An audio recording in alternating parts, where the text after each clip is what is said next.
ಸುಖಮಹಾಜ್ಞಾನೈಕತಾನಪ್ರಭಾ ಸರ್ವಪ್ರಾಭವಶಕ್ತಿಭೋಗಬಲಸತ್ಸಾರಾತ್ಮದಿವ್ಯಾಕೃತಿಂ ಸೃಷ್ಟಿಸ್ಥಾನನಿರೋಧ ನಿತ್ಯನೀತಿ ಜ್ಞಾನಪ್ರಕಾಶಾವೃತಿಧ್ವಾಂತ ಮೋಕ್ಷ ಹರಿಭಜಂ ನಿತ್ಯಂ ಸದೋಪಾಸ್ಮಹೇ.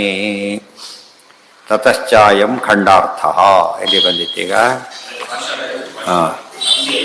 ಅವ್ರ ಪ್ರಶ್ನೆ ಬಂದಿತ್ತು. ಏನಂತ ಉತ್ತರ ಬಂದಾಗ 3 ಜನ ಸೇರಿಕೊಂಡ್ರು, ಪ್ರಶ್ನೆ ಮಾಡಿದರು. ಎಲ್ಲಿಂದ ಶುರುವಾಯ್ತೀಗೋ? ಅಗ್ನಿಗೇನು ಬೇಕು, ನೀರು ಬೇಕು, ನೀರಿಗೆಲ್ಲ ಕೇಳ್ತಾ ಬಂದು ಉತ್ತರದಲ್ಲಿ 2 ಬಂತೀಗ. ಒಂದು ಉತ್ತರದಲ್ಲಿ ಒಂದು ಸ್ಟೇಜಲ್ಲಿ ಅವರು ಯಾವುದೋ ಪ್ರಾಣನ ಕನ್ಫ್ಯೂಸ್ ಮಾಡ್ಕೊಳ್ಳೋಕೆ ಹೋಗಲಿಲ್ಲ, ಕ್ಲಾರಿಟಿ ಕೊಟ್ಟರು.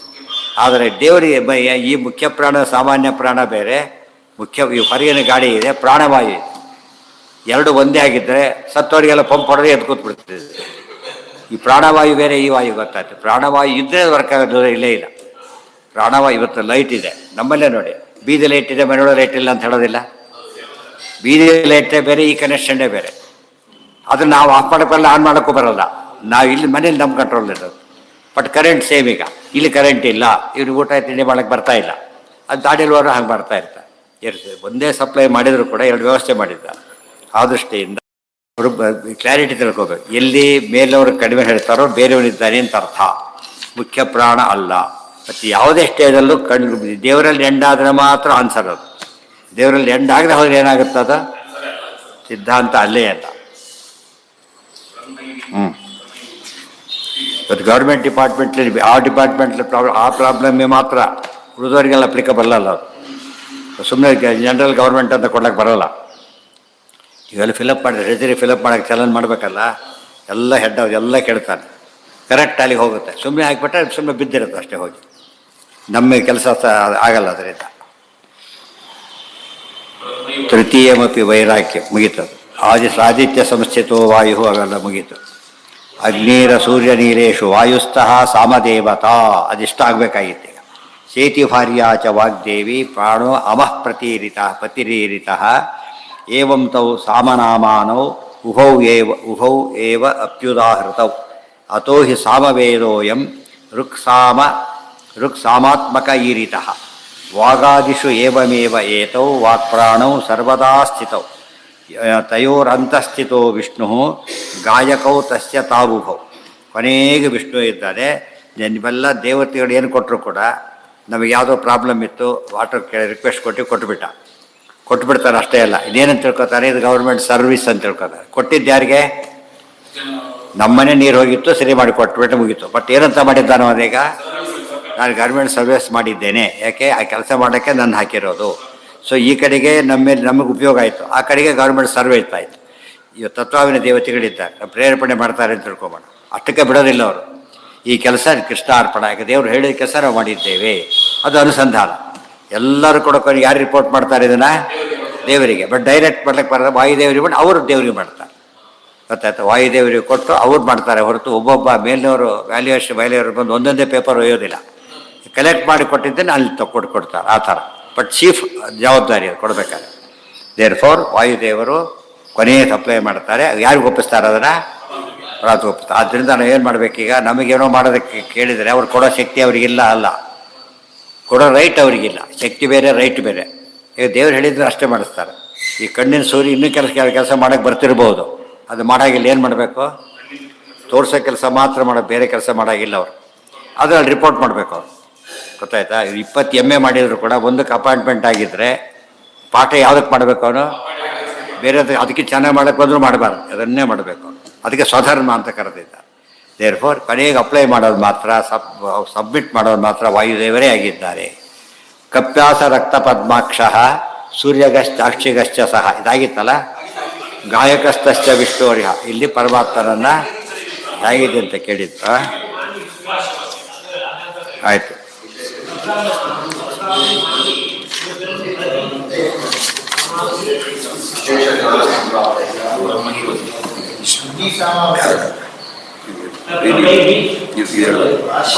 ಪೃಥ್ವಿ ಆತ್ಮ ಎಂದಿದೆ. ಹಾಂ,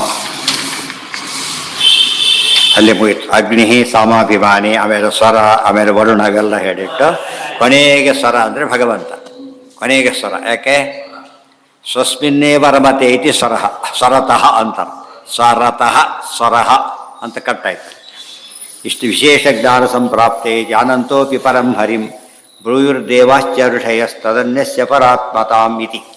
ಸಾಮಾನ್ಯವಾಗಿ ಪ್ರಶ್ನೆ ಕೇಳಬೇಕಾದ್ರೆ ಇವ್ರು ಏನು ಮಾಡ್ತಾರೆ, ದೇವತೆಗಳಲ್ಲಿ ಮಾತಾಡ್ತಾ ಋಷಿಗಳು ಮುನಿಗಳೆಲ್ಲ ಮತ್ತು ಏನು ನಮ್ಗೆ ಗೊತ್ತಿಲ್ಲ ಅಂಬ ರೀತಿ ಮಾತಾಡ್ತಾರೆ. ಬಟ್ ಅವ್ರಿಗೆ ಗೊತ್ತಿದೆ. ಅದು ಕೆಲಸ ರಾಂಗ್ ಆನ್ಸರ್ ಬೇರೆ ಕೊಡ್ತಾರೆ. ಯಾಕೆ ಅಲ್ಲ ಅಂತ ಅವ್ರು ಹೇಳಬೇಕು.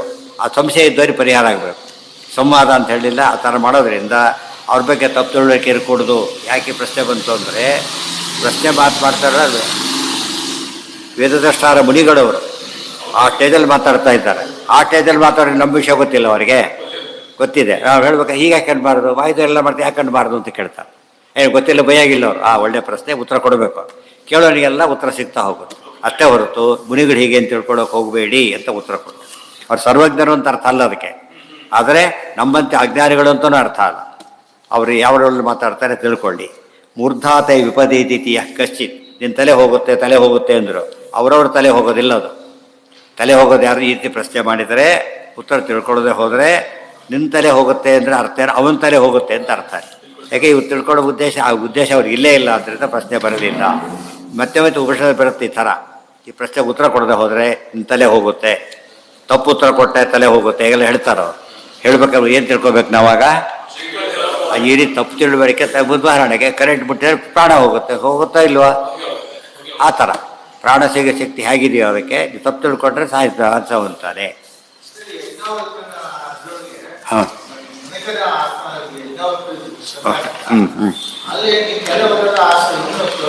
ಅಲ್ಲಿ ಬೇರೆ ಅಲ್ಲಿ ಅದು ಇದಲ್ಲ, ಅದು ಡಿಸ್ಕಷನ್ ಅಲ್ಲ, ಅದು ಸಭೆ. ಅದು ಸಭೆಯಲ್ಲಿ ಏನು ನಡೀತಾ ಇದೆ ಈಗ?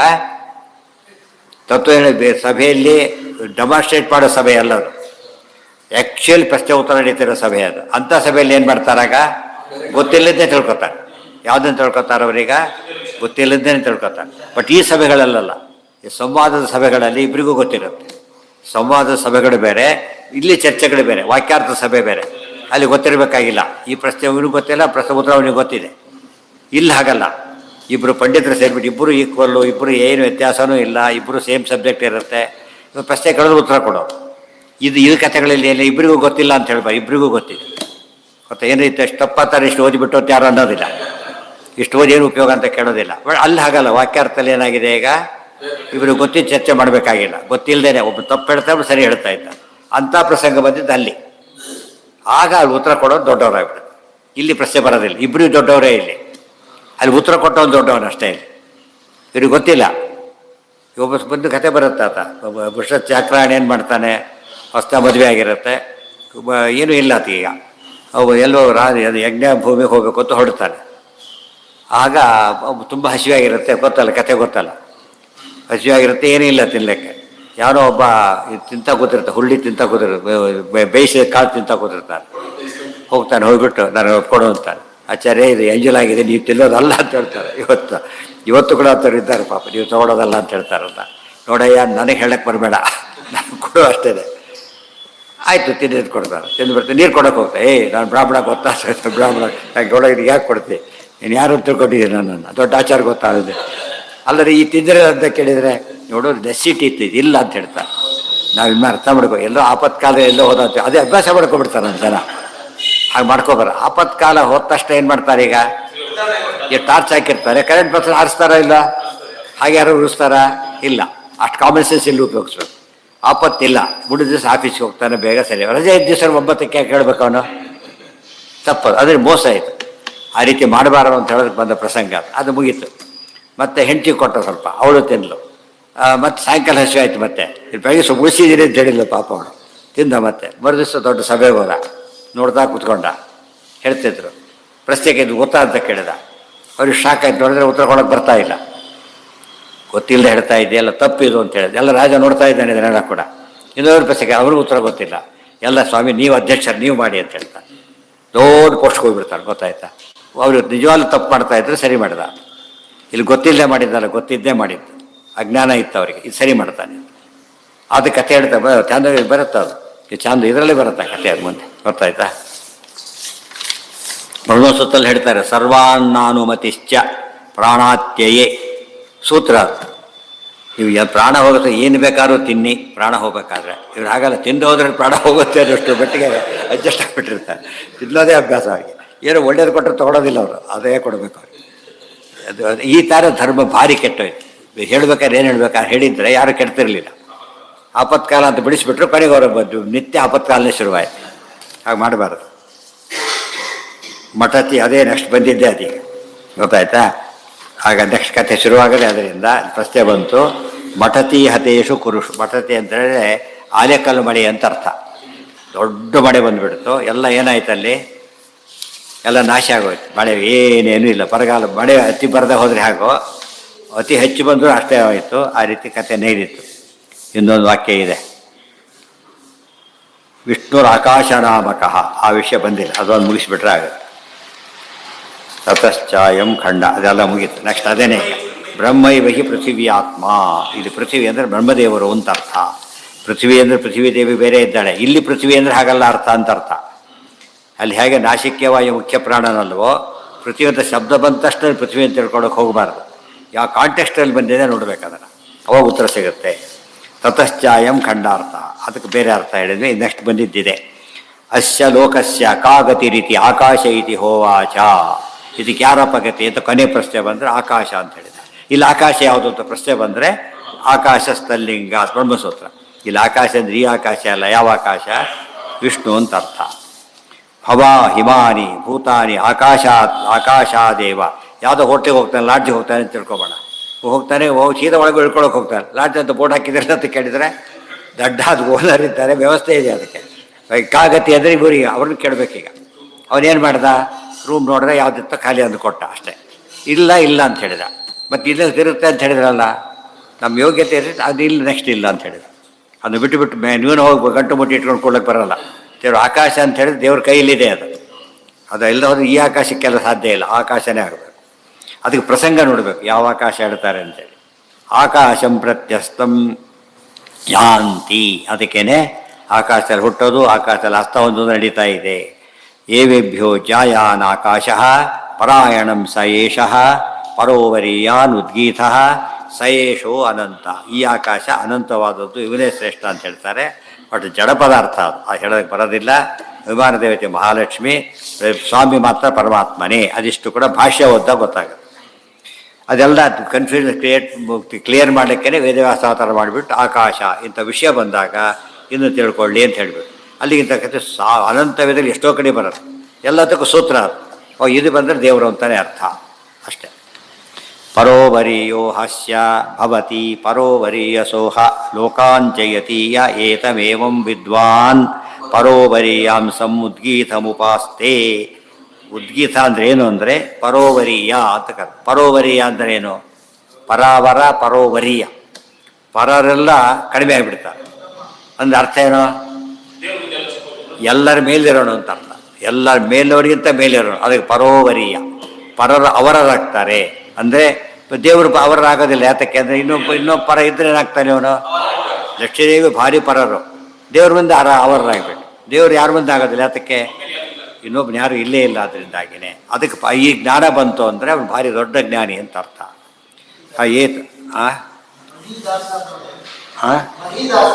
ಮಹಿದಾಸ ನೋಡೋದಕ್ಕೆ ಮಹಿಗೆ ದಾಸನಲ್ಲ, ಮಹಿನಃ ದಾಸ. ಎಲ್ಲ ದೊಡ್ಡ ದೊಡ್ಡವರೆಲ್ಲ ದಾಸರು.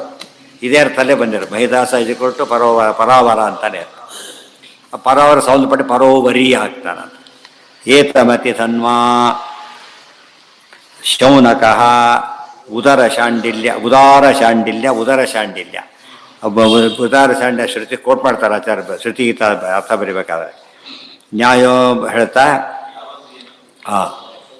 ಶಾಂಡಿಲ್ಯಾಯ ಉಕ್ತ್ವಾ ಮತ್ತೆ ಹೇಳ್ತಾರೆ ಉವಾಚ ಉಕ್ತ್ವಾ ಉವಾಚ ಹೇಳಿಬಿಟ್ಟು ಆಮೇಲೆ ಮುಂದೆ ಮಾತಾಡದ ಅಂತ ಅರ್ಥ. ಯಾವತ್ತ ಏನಂ ಪ್ರಜಾಯಾಮುದ್ಗೀತಂ ವೇದಿಷ್ಯತೆ ಪರೋವರೀಯೋಹ ಏಭ್ಯಃ ತಾವದಸ್ಮಿನ್ ಲೋಕೆ ಜೀವನಂ ಭವಿಷ್ಯತಿ ತಥಾ ಅಮುಷ್ಮಿನ್ ಲೋಕೆ ಲೋಕ ಇತಿ ಸಯೇ ಏತಮೇವ ವಿದ್ವಾನುಪಾಸ್ತೆ ಪರೋವರೀಯ ಏವ ಅಸ್ಮಿನ್ ಲೋಕೆ ಜೀವನಂ ಭವಿಷ್ಯತಿ ತಥಾ ಅಮುಷ್ಮಿನ್ ಲೋಕೆ ಲೋಕ ಇತಿ ಅದಕ್ಕೆಲ್ಲ ಅರ್ಥ ಹೇಳ್ತಾರೆ. ವಿಷ್ಣು ಆಕಾಶ ನಾಮಕಃ. ಇಲ್ಲಿ ಆಕಾಶ ಅಂದರೆ ವಿಷ್ಣು.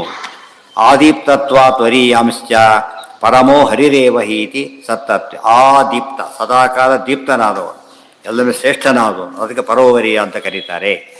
ಶುಭಾಶುಭಾನಾಂ ದಾಹಾದೌ ಸಾಮ್ಯಾತ್ ಸಾಮಾಗ್ನಿರೀರಿತಃ ಸೋ ವಿಷ್ಣು ಸಾಗರೇ ಹಂತ್ರಂತ ವರುಣೋ ಅತಃ ಸ್ವರಸ್ಕೃತ್. ಎಲ್ಲದಕ್ಕೆ ಅರ್ಥ ವರುಣ ಸ್ವರ ಹಾಗೆಲ್ಲ ಹೇಳಿದ್ರಲ್ಲ, ಸ್ವರ ಅಂದರೆ ಯಾತಕ್ಕೆ ಅರ್ಥ ಹೇಳಿದ್ದೇವೆ ಅಂದರೆ ಈ ಕಾರಣಕ್ಕೆ ಹೇಳಿದ್ದೇವೆ ಅಂತ ಎಕ್ಸ್ಪ್ಲನೇಷನ್ ಅದು. ಮುಂದೆ ಉದಯ ಜಗತ್ ಪ್ರಣೇತೃತ್ವ ಸೂರ್ಯ ಪ್ರಾಣ ಉದಾಹರಣ. ಅಲ್ಲಿ ಬಂದ ಪ್ರಾಣ ಯಾರು ಅಂದರೆ ಸೂರ್ಯ ಅಂತ ಅರ್ಥ. ಈ ಪ್ರಾಣ ಅಲ್ಲ, ಸೂರ್ಯ ಪ್ರಾಣ. ಯಾಕೆ? ಉದಯಾತ್ ಜಗತಾತ್ ಪ್ರಣೇತೃತ್ವ. ಈ ಕತ್ಲಲ್ಲಿ ಜನ ಓಡಾಡಲಿಕ್ಕೆ ಬರೋದಿಲ್ಲ, ಬೆಳಕಿನಲ್ಲಿ ಎಲ್ಲ ಆಕ್ಟಿವಿಟಿ ಶುರುವಾಗ್ತದೆ. ಈ ಕೆಲಸ ಮಾಡೋದಕ್ಕೆ ಏನಂತ ಹೆಸರು ಮಾಡಿಸೋದಕ್ಕೆ ಉಚ್ಚಾವಚ ಚೇಷ್ಟೆಗಳು ಶುರುವಾಯಿತು. ಅಬ್ಸಲ್ಯೂಟ್ ಅಲ್ಲ ಇದು. ಒಂದು ಸ್ಟೇಜಲ್ಲಿ ಪ್ರಾಣ ಅಂದರೆ ಯಾರು ಅಂತ ಆಯ್ತು? ಈಗ ಸೂರ್ಯ ಅಂತ ಒಂದು ಅವರೇ ನಮ್ಮ ಪ್ರಾಣ ಅಂತ ಕರೆಯೋದಿಲ್ಲ ಎಷ್ಟೋ ಸಲ, ಅವರೇ ನಮ್ಮ ದೇವರು ಎಲ್ಲ ಕರೀತಾರೆ. ಆ ರೀತಿ ಇದ್ದಾರೆ. ಮುಖ್ಯ ಅರ್ಥದಲ್ಲ. ಅತ್ತ ರುದ್ರಸ್ತದ್ವಿರೋಧ ದಕ್ಷ ಸ್ಯಾತ್ ಅನ್ನನಾಮಕ. ಇಲ್ಲಿ ಅನ್ನನಾಮಕ, ಬೇರೆ ಕಡೆ ರುದ್ರ ಅಂತ ಆಗಬೇಕಾಗಿತ್ತು, ಇಲ್ಲಿ ಹಾಗಲ್ಲ, ದಕ್ಷ ಪ್ರಜಾಪತಿ ಅಂತ ಅರ್ಥ. ಸೋ ವಿಷ್ಣು ತದ್ಗತಿರ್ವಾಯುಸ್ತದ್ಗೋ ಮುಕ್ತೌ ಸದಾಶಿವ. ಸ್ವ ಅಂದರೆ ವಿಷ್ಣು, ಆಮೇಲೆ ತದ್ಗತಿರ್ವಾಯು ತದ್ಗತೋ ಪರಮಾತ್ಮ, ವಾಯುದೇವರಿಗೆ ಗತಿ. ಅವರಿಗೆ ಕಾರಣರಾದವರು ಅವಲಂಬಿಸಿರೋರು ಯಾರು? ಸದಾಶಿವ, ರುದ್ರದೇವರು ವಾಯುದೇವರನ್ನು ಅವಲಂಬಿಸಿದ್ದಾರೆ, ಅವರು ಪರಮಾತ್ಮ ಅವಲಂಬಿಸಿದ್ದಾರೆ. ಅದೇ ರುದ್ರಂ ಬ್ರಹ್ಮಾಣಮಾಶ್ರಿತ ಬ್ರಹ್ಮ ಮಾಮಾಶ್ರಿತೋ ನಿತ್ಯಂ ನಾಹಂ ಕಂಚಿತ್ ಉಪಾಶ್ರಿತ. ಅತಃ ಸ್ವರ್ಗೋ ಅನುಸಂಸ್ತತ್ವಾತ್ ಅಸೌವಿತಿ ಚ ಕೀರ್ತಿತ. ಅದು ದೇವರಿಗೆ ಅಸೌ ಅಂತ ಹೆಸರಿದೆ. ಸರ್ವದೇವಾಂತರತ್ವಾತ್ತು ಬ್ರಹ್ಮಾಯಂ ಸಮುದಾಹೃತ. ಎಲ್ಲ ದೇವತೆಗಳ ಒಳಗೆ ಸ್ವಾಮಿನ್ ಸರ್ವಾಂತರಾತ್ಮನ್. ಅದಕ್ಕೆ ಬ್ರಹ್ಮದೇವರನ್ನ ಏನಂತ ಕರೀತಾರೆ? ಬ್ರಹ್ಮ ಅಂತ ಹೆಸರು ಬರಲಿಕ್ಕೆ ದೊಡ್ಡ ಕಾರಣ. ಲೋಕೋ ಜ್ಞಾನಸ್ವರೂಪತ್ವಾತ್ ಏತೇಷಾಂ ಪರಮೋ ಹರಿ. ಲೋಕ ಅಂದರೆ ಜ್ಞಾನಸ್ವರೂಪರಾದರೆ ಲೋಕ ಅಂತ ಅವ್ರ ಹೆಸರಿದೆ. ಇವ್ರ ಮೇಲೆ ಪರಮಾತ್ಮ ಇದ್ದಾನೆ. ಆಪಾಲನಾದಾಪಹ ಇಂದ್ರ.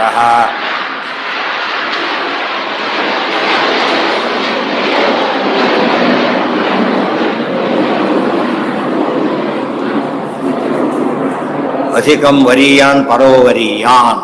ಅಧಿಕಂ ವರೀಯಾನ್ ಪರಹ ವರೀಯಾನ್, ಭಾರಿ ಮೇಲೆ ಇದ್ದಾನೆ. ಪರಾವರ ಪರೋವರೀಯ. ಪರೋವರೀಯ ಅಂದ್ರೇನು? ಪರ ಅಂದರೆ ಶ್ರೇಷ್ಠ, ವರೀಯ ಅಂದರೆ ಭಾರಿ ಶ್ರೇಷ್ಠ, ಅರ್ಥ ಅತ್ಯುತ್ತಮ ಅಂತೀವಲ್ಲ ಹಾಗೆ.